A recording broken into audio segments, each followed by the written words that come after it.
안녕하세요. 제가 어렸을 때 동그란 밥상에 둘러앉아 밥을 먹었습니다. 밥상에 앉으면 오늘은 어떤 맛난 것이 내 입에 들어갈지 내 눈으로 살폈습니다. 아빠가 먼저 숟가락을 들어 밥을 푸는 순간까지 달리기 시합 준비하듯 바짝 긴장하고 숟가락을 들 준비를 합니다. 아빠, 엄마, 오빠, 나, 큰동생, 작은동생 6명이 함께 먹다 보니 만난 반찬은 금방 동이 납니다. 아빠보다 먼저 숟가락 들었다고 혼나고, 맛있는 반찬 아빠 먼저 드세요 이야기 없이 불쑥 집어 먹었다고 혼나고, 오빠랑 동생들도 같이 먹어야지 혼자만 많이 들고 가면 어쩌냐고 혼났습니다.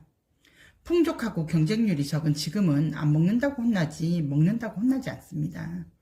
어린 시절엔 세수를 할 때도, 머리를 감을 때도, 양치를 할 때도, 이불을 개일 때도, 옷을 입을 때도, 밥을 먹을 때도, 신을 신을 때도, 인사를 할 때도, 공부를 할 때도 야단을 들었습니다. 매를 맞은 적도 있었지만 주로 엄청 실이 훈계를 받았습니다.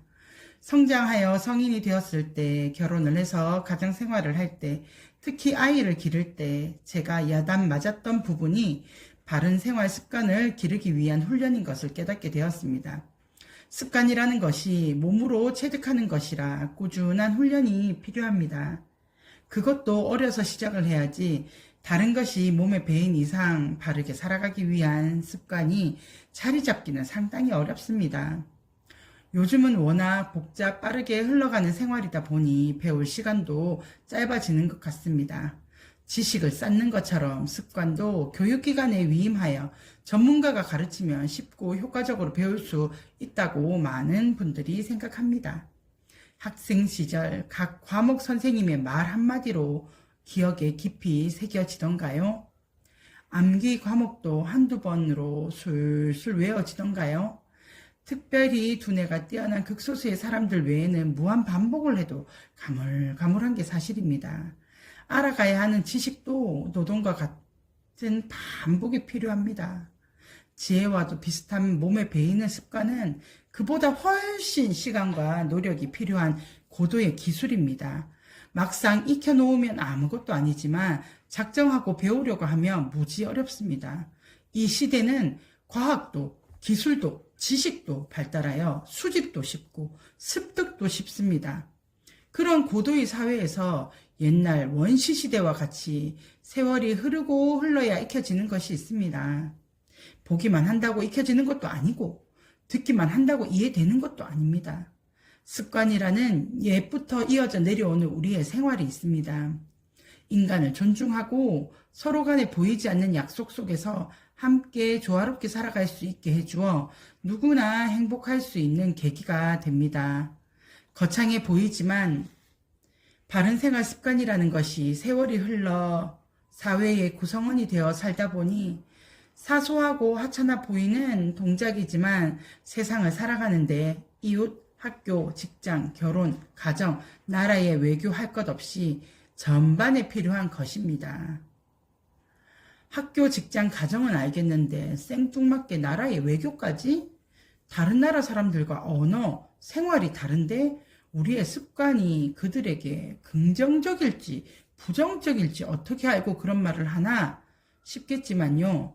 우리나라식의 허리 굽혀 인사하는 행위가 생소한 서양 사람들도 감동시켜 같은 실력의 인재 속에서 리더로 뽑히는 요건이 되기도 한답니다. 국제 외교에서도 빛을 발하겠죠. 우리 아이들이 넘쳐나는 정보와 지식으로 실력은 장담하지만 그 많고 많은 실력자 중에서 회사든 어디든 어떤 일을 뽑을까요? 같은 능력이면 그 중에 어떤 일을 뽑아 그들의 목표를 함께 이루어 갈까요? 가장 사소한 것을 가장 중요하게 본답니다. 그게 바른 생활 습관입니다. 학교에서 배우기는 하지만 결코 학교에서 익힐 수 없는 것. 아침에 눈을 뜨면 나의 보호자에게 신경질을 내거나 짜증을 내지 않고 밤중에 헤어졌다가 다시 만난 것을 반가워하며 인사를 드리고 자신의 이부자리를 정리하고 세수와 양치를 하며 옷을 갈아입고 식탁이든 밥상이든 자리에 앉아 어른이 먼저 수저를 들 때까지 기다렸다가 수저를 들고 식사를 다 하고 다 먹은 후 음식을 만들어 주신 엄마나 아빠께 감사를 표하고 학교 다녀오겠습니다는 인사를 드리고 등교하는 것. 학교를 갈 때나 학교에서 아는 어른과 선생님을 만나면 가던 발걸음을 잠시 멈추어 두 손을 모으고 고개를 숙여 인사를 합니다. 수업 시작 전 인사와 마친 후 인사. 하루에 몇 번을 마주치면 한 번 했으니 그만이야. 모른 척 시선을 돌리고 가는 게 아니라 목례로 가볍게 인사를 합니다. 제가 어릴 때 하루의 순서였습니다. 인사를 안 하는 모습을 엄마가 보시면 홍군형이 났습니다. 글씨를 왼손으로 써도 혼났고 수저를 왼손으로 들어도 혼났습니다.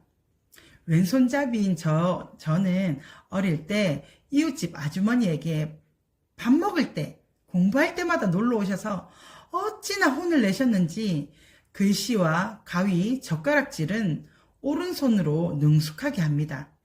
혼날 때는 불편하고 속상하고 아무도 없었으면 좋겠다 할 만큼 귀찮았습니다. 요즘 엘리베이터를 타면 각자 모른 척하고 있습니다. 저도 살갑게 이야기를 나누지는 않지만 엘리베이터 문이 열리어 사람이 있으면 한 사람 한 사람에게 인사를 합니다. 아이에게도 인사를 하면 멋쩍은들 고개만 까딱거리며 핸드폰만 봅니다. 남편에게 잔소리도 듣습니다. 받아주지 않는 인사, 어린아이에게 왜 먼저 인사하냐고요. 인사를 받고 안 받고는 그 사람의 마음이라고 생각합니다. 하지만 저는 인사하는 것이 좋고, 이런 사람이 우리와 함께 아파트에 살고 있구나 생각할 거라 기대합니다. 제가 이런저런 제의를 받는 경우가 있습니다. 능력이 높은 것도 아니고, 외모가 수려한 것도 아니고, 성격이 좋은 것도 아닙니다. 그분들에게 나의 모습이 어떻게 보였기에 그런가 생각해 보았습니다. 수줍어 옆에 계시는 분께 이거 드셔보세요 라는 말을 선뜻 내밀지 못하지만 만날 때마다 인사하고 식사할 때 어른들 수저 들기를 기다리고 식사 후 감사 인사하고 의자에 앉았을 때 편하고자 다리를 꼬지 아니하고 사용하고 난 물건들 제자리에 놓고 주변을 정리하는 것, 피곤해도 옆에서 식사하는 누군가가 있으면 소파에 눕지 않고 앉아서 쉬는 것, 그런 사소한 것들이 사람들과의 관계를 원만하게 하는 것 같습니다. 자꾸 사소하다 보니 무심하게 넘어가는 것들이라 요즘은 집에서 함께할 시간이 없다는 이유로 부모님들이 아이들에게 가르치지 않고 있습니다. 습관은 아무것도 입력되지 않았을 때부터 길러야 합니다. 나라는 인격이 입력되지 않은 아주 어렸을 때부터 시작해야 합니다. 내가 라는 말이 나오며 자아를 고집할 때는 교육하기 조금 힘듭니다. 그때부터는 내가 편안하고 하고 싶은 것과 좋은 것만 선택하고 싶어지기 때문입니다. 미숙한 분별력으로 판단하는 거죠. 더 많은 반복과 실수와 실패가 뒤따르게 됩니다. 그래도 포기하지 말고 가르치고 익히게 해야 합니다. 특히 주의할 게 있는데 언어입니다. 부모님이 높임말을 쓰는 것이 가장 좋고 어른들에게도 호칭을 붙여서 부르는 모습을 보이면 아이들도 따라 말하며 익힙니다. 권위를 인정해주는 언어는 아이들이 부모를 존경하는 좋은 기회가 됩니다. 요즘 대통령의 이름을 동네 개 이름 부르듯 부르는 아이들을 보면 흠칫 놀랍니다. 집에서 들어서야겠죠. 이 아이들이 성인이 되었을 때 사회 구성원으로 살아가기가 녹록하지 않을 것입니다. 언어의 사용은 눈빛으로도 투영됩니다. 선한 말과 존중하는 말을 습관적으로 사용하는 사람들을 보면 순간순간 상황을 살피며 말할 필요가 없으니 눈빛이 안정적입니다. 하지만 사람들이 많을 때에는 존중의 말을 사용하다가 긴장해야 할 사람이 없는 편안한 공간에서 함부로 말을 하는 사람은 내가 어느 상황에서 어떻게 처신하며 말을 해야 하는지 눈치를 보느라 눈빛이 흔들리고 불안합니다. 긴장과 불안으로 살아가는 인생이 행복을 누릴 수는 없습니다. 가정에서 반드시 바른 생활 습관을 길러 주십시오. 반복되고 긴 시간이 필요합니다. 이건 가정에서밖에 할 수 없는 일입니다. 반드시 가정에서 만들어져야 단단하게 굳어집니다. 부모님들도 바른 생활 습관이 만들어져야 합니다. 미처 만들어지지 못한 습관들이 있습니까? 자녀를 키워보면 나의 부족한 부분이 무엇인지 알 수 있습니다.